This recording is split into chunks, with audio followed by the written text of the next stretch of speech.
Oi pessoal! Hoje eu tô aqui para falar um pouquinho para vocês sobre o ciclo de lunação. Quem nunca estava andando pela rua ou botou a cara na janela e de repente se deparou com a maravilhosa lua cheia? Ou até com o quarto crescente? É aquele momento que algo nos toca e a gente fala: olha a lua, se tem alguém com a gente, né? A gente, ui, você viu a lua?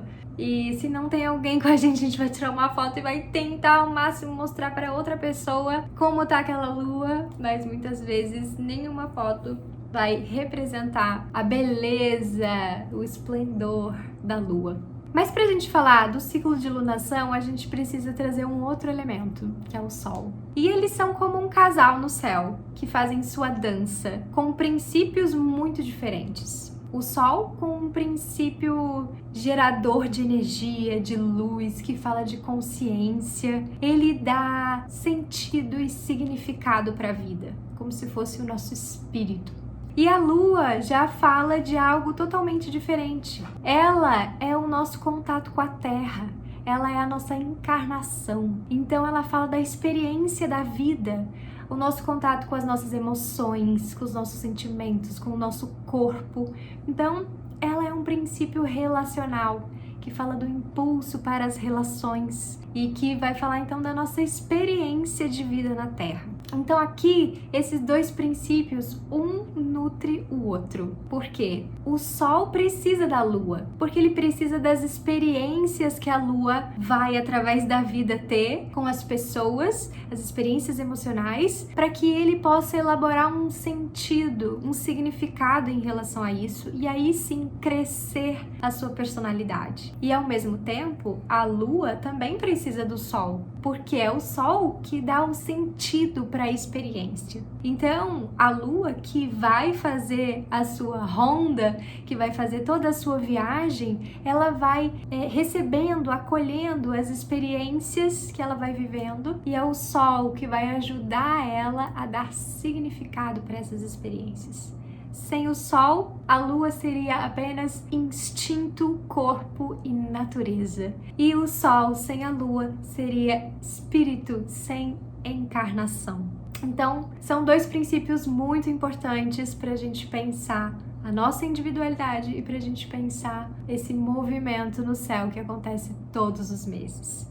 Então, pensando nesse ciclo, eu gosto muito de pensar como uma viagem. A lua nova é o momento de chegar às intenções do novo projeto. Tem ali uma energia de excitação, de vivacidade. A gente fica muito animado com a ideia de fazer uma viagem. E é o momento, então, que a lua começa a sua jornada. Então fala-se muito que na lua nova, né, é um momento de introspecção, de reflexão, que ainda não é o momento da ação, porque a gente está elaborando a ideia. Então imagina que você, tem a ideia de fazer uma viagem e no dia mesmo você compra as passagens e resolve que vai. Aí uns 3 dias depois você descobre que a data que você comprou a passagem não é a melhor época para fazer aquela viagem. Ou que você não conseguiu as suas férias naquele período. E aí, aquele projeto já começa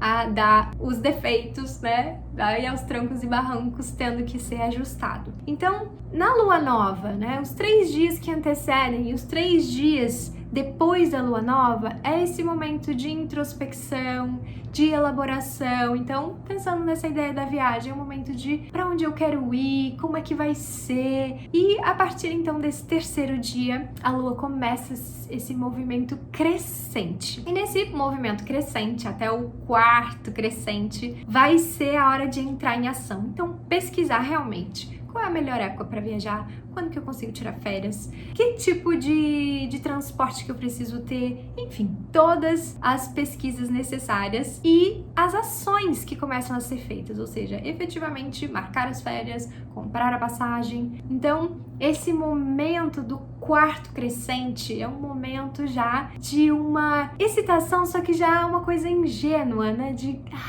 uma expectativa de como as coisas vão ser. É como se os frutos já começassem a nascer, né? Imaginem que na lua nova é o momento que as primeiras folhinhas nascem.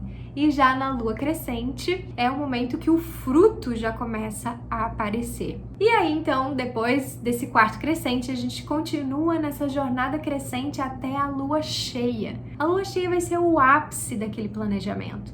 Então vai ser o momento em que efetivamente a viagem acontece. Então do quarto crescente até a lua cheia é o momento de fazer as malas, de separar o passaporte, comprar alguma coisa que tá faltando ainda pra viagem, enfim, de ficar com tudo pronto para quando chegar na lua cheia, que é a culminação daquele momento, é a hora da viagem. Então é a experiência da viagem, é toda a excitação de estar culminando aquele projeto, das coisas estarem acontecendo, tudo que é vivido ali, essas experiências que a lua vai coletando, todas as emoções vividas, as memórias que vão ficar registradas. E aí a viagem termina.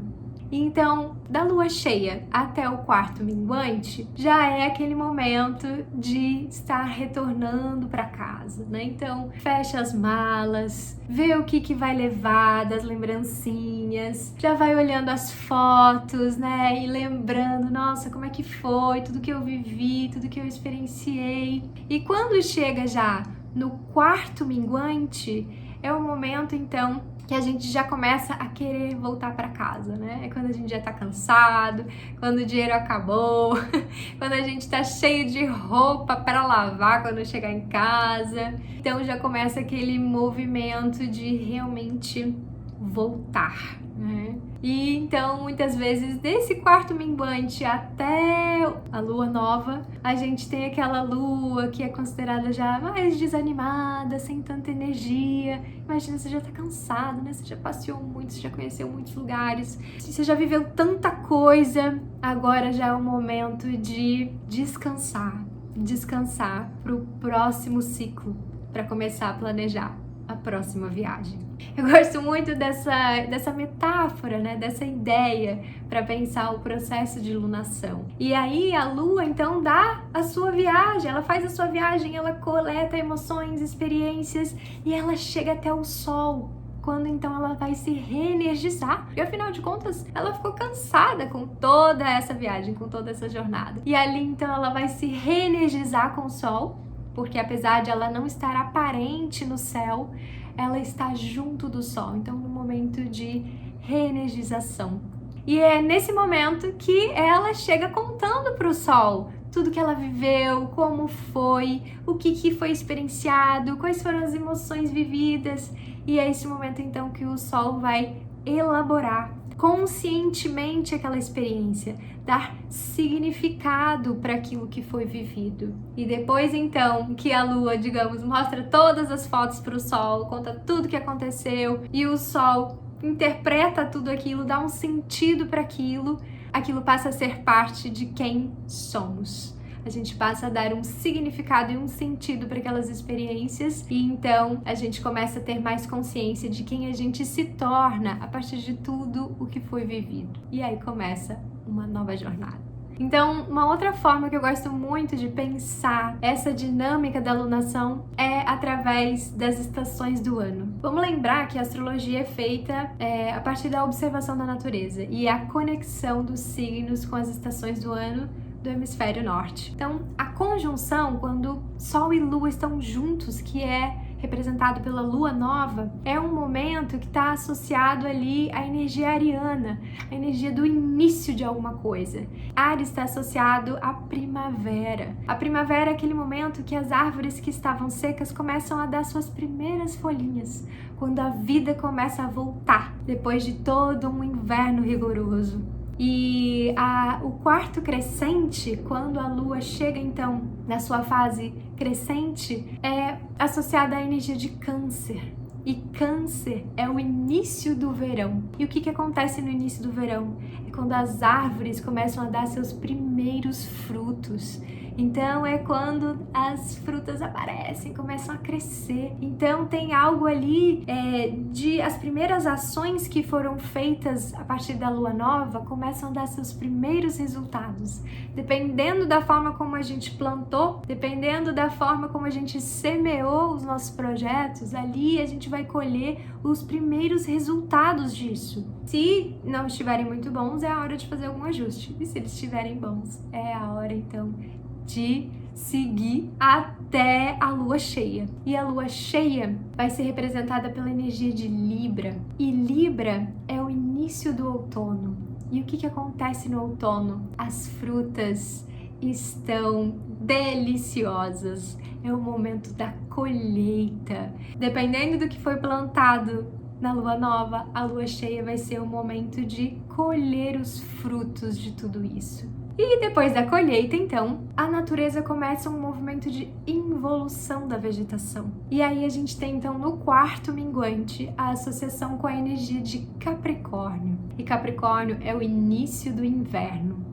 O momento, então, que depois que todas as folhas caíram, que a neve começa a cair. E a neve fica ali, então, protegendo aquele solo que está fértil, cheio das frutas e das folhas que foram caindo ao longo do outono. E o gelo, parece que está tudo paralisado nesse momento de involução, mas o gelo protege toda aquela efervescência que está acontecendo na Terra. E aí, então, de Capricórnio para Áries, dessa lua minguante até a próxima lua nova, a gente vai ter o derretimento do gelo e essa água que nutre então a terra para que possa ser fertilizada de novo e novas sementes possam brotar. Então essa é uma outra forma de pensar o ciclo de lunação. Então é sempre bacana você pensar aonde essa lunação está caindo no seu mapa astral, que área da vida que você vai poder plantar algumas sementes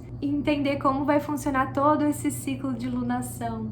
Acompanhar essa viagem da lua, acompanhar esse ciclo de florescimento e frutificação dos seus projetos. Então é isso, pessoal. Espero que vocês tenham gostado de conhecer um pouquinho mais sobre o ciclo de lunação. E se você quiser saber um pouco mais sobre como é o seu Sol e a sua Lua no seu mapa astral, clica aqui no link e encomenda o seu mapa astral com a Cláudia Lisboa. Um beijo e até a próxima!